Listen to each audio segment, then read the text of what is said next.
Welcome to Tambellini Group's Women in Technology Spotlight Series. In these brief interviews, we highlight the career paths, perspectives, and accomplishments of the remarkable women shaping technology strategy in higher education. And today we are lucky enough to be joined by Michele Norin, who serves as the CIO and Senior Vice President of Technology at Rutgers University. Welcome, Michele. Thank you. Glad to be here. Well, we're glad to have you too. And let's start at the beginning. So what did you want to be when you grew up and why? That's a big question. Thinking back to a long time ago, I guess when I was thinking about, heading into college, the typical question, what do you want to study in school? What kind of career do you want to have? And I have to say, I did not know. I wasn't sure where I wanted to land. I didn't know a lot about, what things were of interest to me. At that point in time, computers and technology wasn't even on the radar. I mean, we didn't have computers in my, K-12 span of time. Even in high school, we didn't have computers. And so I had no idea what technology was. And so when I was heading into the institution that I started at then, and the questions about what program do you want to study, I just randomly thought, oh, I guess I'll try technology. At that time, this would be the early 80s. That was sort of the up and coming field, right? It was, they were talking about, the typical statistics or data points around, growth fields, good paying fields, what sort of the uptick, and technology was one of them. And so I thought, oh, okay, I'll just try it. And so I did. I ended up in the computer science program at that institution, and eventually morphed into the MIS program. And so I had the opportunity to have, in my view, the best of both, the very technical programming oriented side of technology, and then the application side of technology in terms of, sort of why are these programs over here important to an organization. And so I was able to, I eventually got my degree in MIS, but I was able to, I was exposed to both of those programs. And I was grateful for that. At the time, I didn't think about it too much. I was moving from one institution to another, and I was forced to change my program, my degree. And in the end, I was really glad that I ended up having to do that, because I came out of school with my degree feeling a lot more, at least aware of what my skills were, what I was able to bring. I still wasn't quite sure, okay, now how does this fit? I'm going to go get my real job, and how does this work? But at the time I felt like, okay, I can understand sort of now where this fit is. So that's how I got started. It was really just, trying it. It was a very competitive space. I remember being in classrooms with, 300 people in the introduction to technology class. And, they're standing there telling us, only about a quarter of you will actually make it into the program. That's how many people were getting into it and how competitive it was. And so, yeah, that's how I got started. Wow, that sounds kind of stumbling my way into it. Well, speaking of that, you had said you weren't sure how you were going to use your skills once you got out into the quote unquote real world looking for a job. So can you tell us a little bit about how you ended up in higher ed and then at Rutgers? Yeah, my first job out of college was actually in private industry. I took on a programming job and moved, out of the state that I was in at the time, and which was Arizona. And then I worked in industry for a year, and it was okay. I didn't like where I was living at the time, and so I ended up deciding to come back to Tucson, which is where I got my degree at University of Arizona. And I ended up just applying for a programming job at Arizona. And I got the job, moved back to Tucson, and I started out my career as a programmer on the HR payroll systems. And I was at University of Arizona for a very long time, close to 30 years, and progressed through a variety of roles, ended up in the CIO role. And then at that point, had an opportunity in front of me to come to Rutgers. And so, yeah, I've been at Rutgers for a little over 6 years now in the CIO role here. That's great. With our next question, I like to ask what a week in the life of your job is like. And I think we can pair that too with what has kept you in this field for so long. So can you explain what you do on a daily or weekly basis, and what you enjoy about the work that has compelled you to keep in higher ed and in the CIO role? Yeah, sometimes I'm not quite sure what I do in a given week. My role, this role entails, a lot of oversight. The institution relies on this role to help navigate, the technology landscape, help understand direction, help set strategy, kind of lay out a course of action in terms of the tools and support mechanisms that we need to have in place for technology. I mean, I think today the role, there couldn't be a more critical role for any organization, certainly, but absolutely in the higher ed space right now. The CIO role is a critical role. Institutions, organizations can't operate these days without technology. And so having a person in that role who can help represent that footprint, that direction is important. And you have to have a foot in both camps. You have to have a foot in the technology camp, and you have to have a foot in the mission of the institution camp. So that, you're there kind of representing how the two come together. And so my day-to-day is really making sure all of our initiatives are on track. Lots of meetings, being in the room for a lot of different kinds of conversations and discussions, providing guidance and direction where it's needed.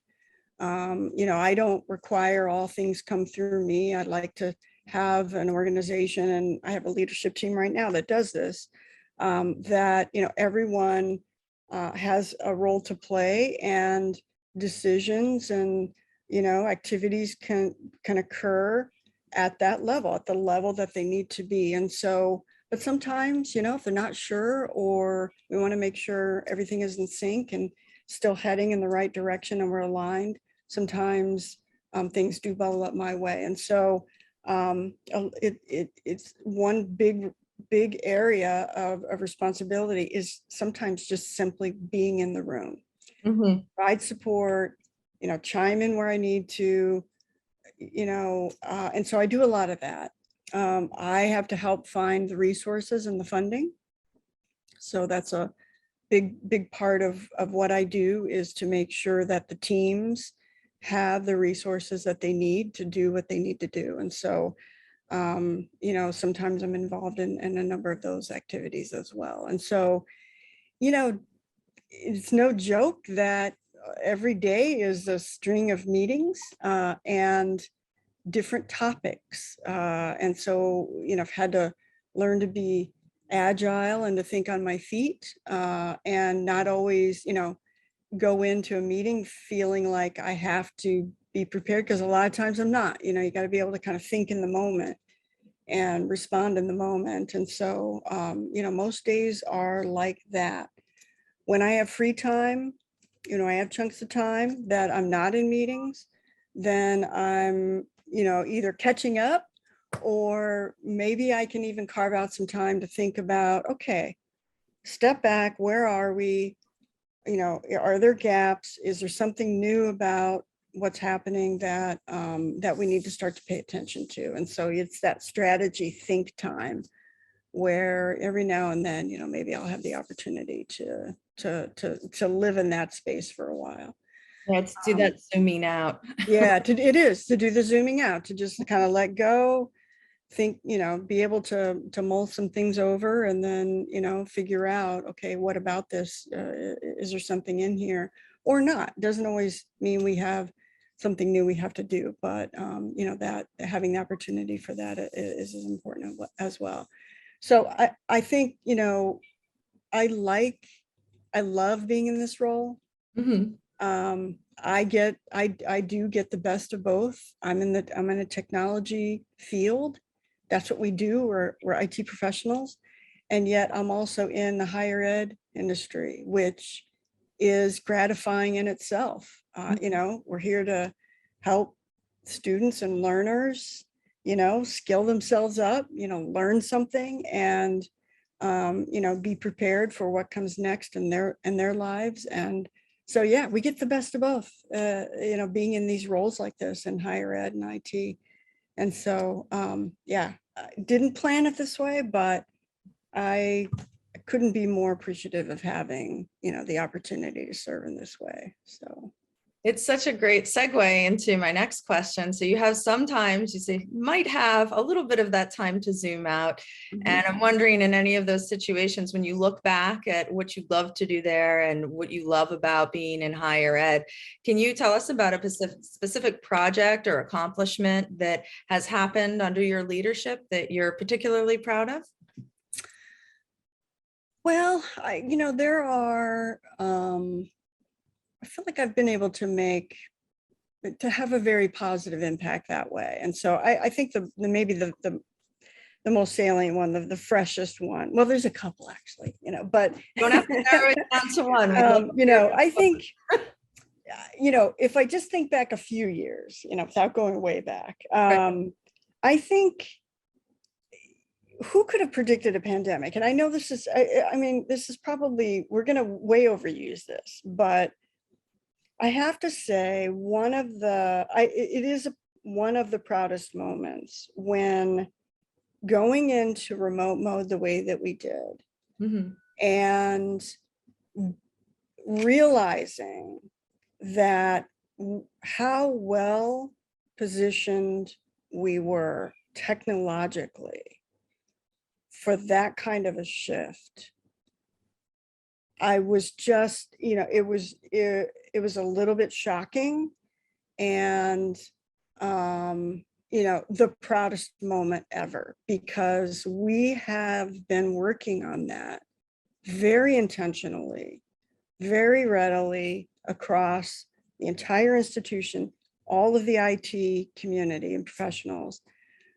We have been working on this since I arrived here.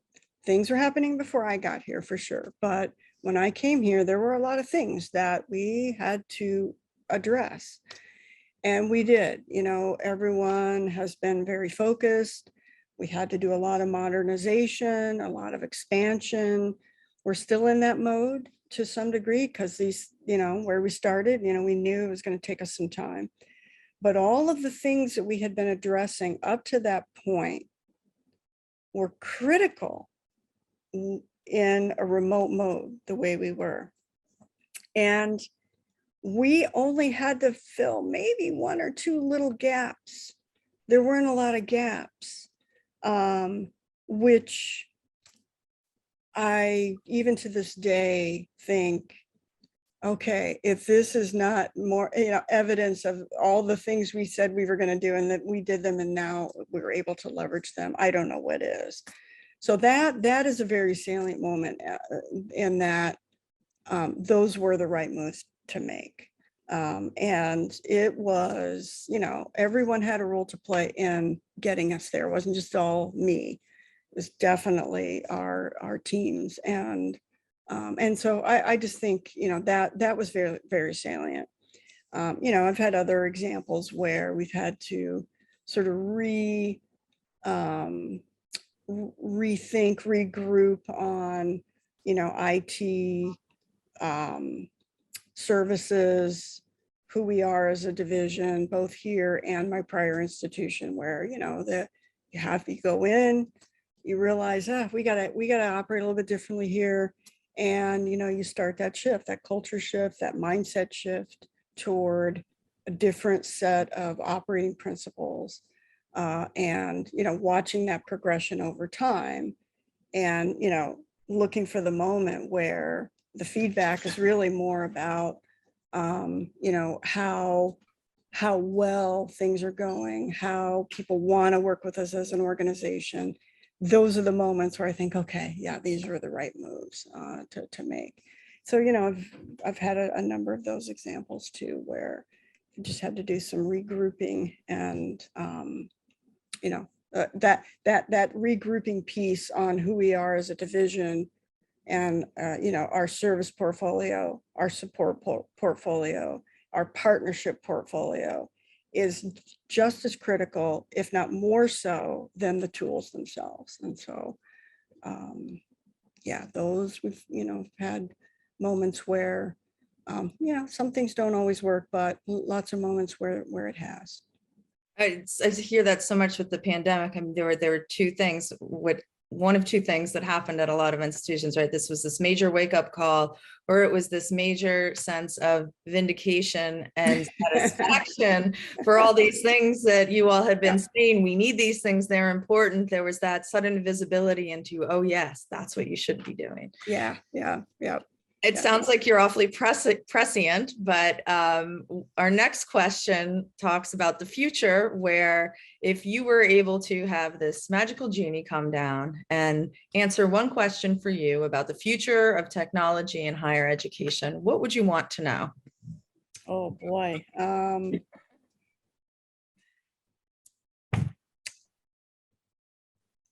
I would want to know how much easier will the tools still become? And so maybe two questions. Okay. How much easier will the tools become? Because I think that's been a trajectory and important in how the tools are now leveraged. And then the second question might be, when are we ever going to get organized around how we deal with data?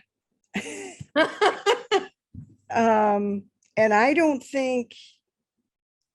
think that is a, you know, tell me what the next wave is of technology, because I don't think we've got the easy button on the data piece yet. I think from tool set, day-to-day software app set, like tools like this, other tools, we have the easy button. I mean, it couldn't get more easier, right? Every day I get something on here that I can leverage and, you know, more productive, and I get more information. I use my Alexa, all these things that from a consumer perspective makes my day-to-day life or tasks or whatever you want to call it easier, helpful, right? They're helpful. Sometimes I want to turn it off and just say, yeah, I'm done. But a lot of times it's easier to use from a non-IT perspective. Mm-hmm. That's fantastic. I don't think we're there yet in the data space. I think we have a ton of data. I don't think it's easy enough to interact with the data. We have a lot of it. We're always looking for ways to, you know, tap into it. We just don't have the easy buttons. We don't have the easy buttons. You have to almost have some kind of, you know, class on how do I, you know, run this report, or how do I, you know, get at this information. It's not quite there yet. It's very unclear. So, yeah. I mean, it's you need an easy button for people in essence, I right? need an easy button for people too. Yeah. The people need the easy button. Yeah. Just gotta here's speak your question into the thing and then poof, out comes your, Your answer here. report or something. I don't know, but That would be great. I don't think Yeah. we're getting there anytime soon, even if the genie granted us a wish for it. Yeah, that's right. But this has been a great conversation. I'd like to close on asking you what advice you have for others who are either starting out in a new CIO role in higher ed, considering one, or already in that role. From your experience, something you've learned or something that someone has told you that you've taken to heart and used to great success. I think the biggest characteristic or maybe skill, if I can even call it that, is just the idea of calmness. I think that how people think about technology has certainly changed, and it's a lot more dispersed Mm-hmm. than it was before, right? Everything was like, oh, you're in the IT field and you're like in some room somewhere, or people aren't quite sure, they don't understand. Well, it's not like that anymore, right? Everybody uses the tools now. And so there are a lot of things to say about that. And it's very good. It's not just the CIO making decisions. It's a partnership approach now. And so when you step into this role, you have to be prepared for, lots of opinions, lots of requests, lots of complaints, maybe, lots of things coming your way. And it's important to just not just react in the moment, be calm, think it through a little bit. Yeah, you got to be able to react on your feet and think on your feet, but there's nothing wrong with pausing, and taking a moment to consider something before reacting. And sometimes you just got to say, that I don't Yeah. know right now, let me go away and think about it, or let me go find out some information and we'll talk again. But I think that especially coming in new, if you're not used to that being able to be a little bit methodical is important, so that for your own sake and for the institution, just kind of being prepared for that onslaught, that expectation, and just knowing it, seeing it, and then just kind of thinking it through before reacting. There's a lot of other competencies that I think are important to do well in this role, but that one's key, I think. That is the main one, I think, and that's great advice. There's a distinction I once heard. There's a difference between reacting and responding, right? Yeah, that's exactly right. The reaction is what you feel initially, That's and right. response is what the situation requires. And I think especially with new leaders, you have this eagerness to prove yourself, and you want to seem like you have all the answers when no one really does. So Yeah, that's right. That's exactly right. well, given all your experience at some of the leading institutions and large leading institutions in the country, it's great to hear you say that and share your insights with us today. So thank you so much for joining us. Yep, glad. Thank you for the opportunity. It's been fun.